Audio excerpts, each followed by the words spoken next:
یہ بہت ہی رنج و ملال کا باعث ہے کہ دور عصر کے ممتاز مورخ اور معتبر دانشور،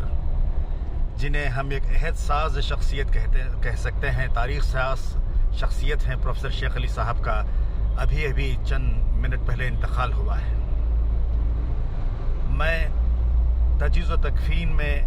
آپ کی شرکت کرنے کے لیے میسور روانہ ہوا ہوں، اور پروفیسر شیخ علی صاحب کے ساتھ میرے بڑے دیرینہ مراسم رہے ہیں، اور انہوں نے ہمیشہ مجھے اپنی شفقتوں سے نوازا، اپنی بصیرتوں سے نوازا، اور ہمیشہ وہ میرا حوصلہ بڑھاتے رہے۔ وہ ہمیشہ کہا کرتے تھے کہ ملت اسلامیہ روز ازل ہی سے تصنیف و تالیف کے لیے کافی مشہور رہی ہے، اور ڈسیمینیشن آف نالج کے لیے، کریشن آف نالج کے لیے اللہ پر مکمل ایمان رکھتے ہوئے ہمیشہ وہ ثابت قدم رہی ہے۔ وہ ہمیشہ یہی چاہتے تھے کہ وہ روایت جو ہے قائم رہے، اور موجودہ دور کے نوجوانوں میں وہ امید دیکھا کرتے تھے۔ وہ چاہتے تھے کہ دوبارہ نشاط الثانیہ ہو، اور ہماری جو روایت رہی ہیں، اسلامی روایات رہی ہیں، اور ملک و ملت میں جو مسلمانوں کا درخشاں مستقبل رہا تھا، اس کے حوالے سے وہ ہمیشہ بہت ہی کوشاں رہا کرتے تھے۔ شیخ علی صاحب سے مجھے کئی بار بالمشافہ ملاقاتوں کا موقع ملا، کئی تقاریب میں میں ان کے ساتھ رہا، انہیں اپنی نظامت کے دوران دعوت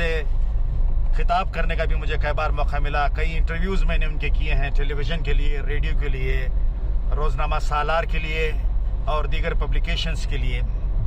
شیخ علی صاحب نے اپنے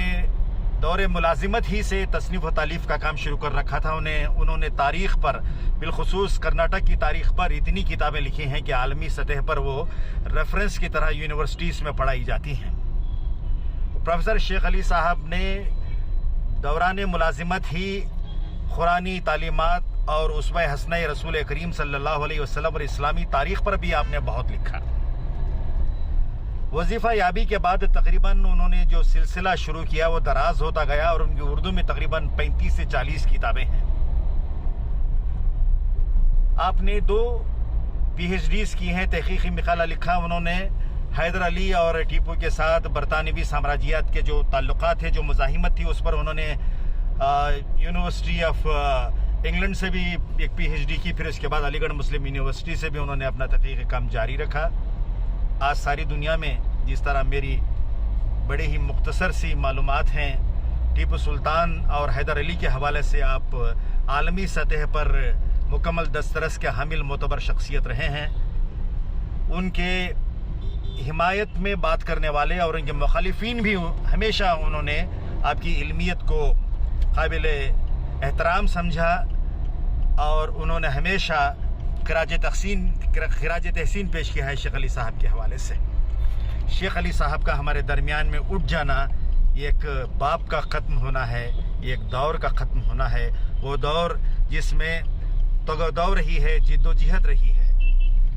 میں اپنی اس مختصر سے تاثرات میں یہ بات بھی عرض کرنا چاہوں گا کہ پروفیسر شیخ علی صاحب نے جو میسور میں مسلم ہاسٹل تھی، اس کی انتظامیہ کے سدھار میں اور انفراسٹرکچر کے کریشن میں جو خدمات انجام دی ہیں، وہ اپنے آپ میں ایک مثال ہے۔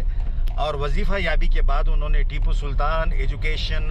ٹرسٹ کے زیر اہتمام نرسری سے لے کر پوسٹ گریجویشن تک کے لیے کئی تعلیمی ادارے قائم کیے، اور انہوں نے مولانا ابوالکلام آزاد کے نام کو تابندہ رکھنے کے لیے، ذاکر حسین کے نام کو تابندہ رکھنے کے لیے انہوں نے اپنے تعلیمی اداروں کو ان کے نام سے منسوب رکھا۔ جب وہ گوا یونیورسٹی کے وائس چانسلر تھے، اس سے پہلے منگلور یونیورسٹی کے وائس چانسلر تھے، وہاں وہ بانی وائس چانسلر کی حیثیت سے انہوں نے جو خدمات انجام دی ہیں، وہ آج بھی اس کی گونج سنائی ہمیں دیتی ہے۔ شیخ علی صاحب ہمیشہ یاد رکھے جائیں گے۔ حال ہی میں تقریباً 1.5-2 مہینے پہلے ہی نبی کریم صلی اللہ علیہ وسلم کے متعلق مولانا آزاد کی جو تحریریں تھیں، اس کو یکجا کر کے انہوں نے انگریزی میں تقریباً 1100 صفحات پر ایک کتاب انہوں نے مرتب کی ہے۔ اس کے رسم اجرائی میں مجھے حاضری کا موقع ملا تھا۔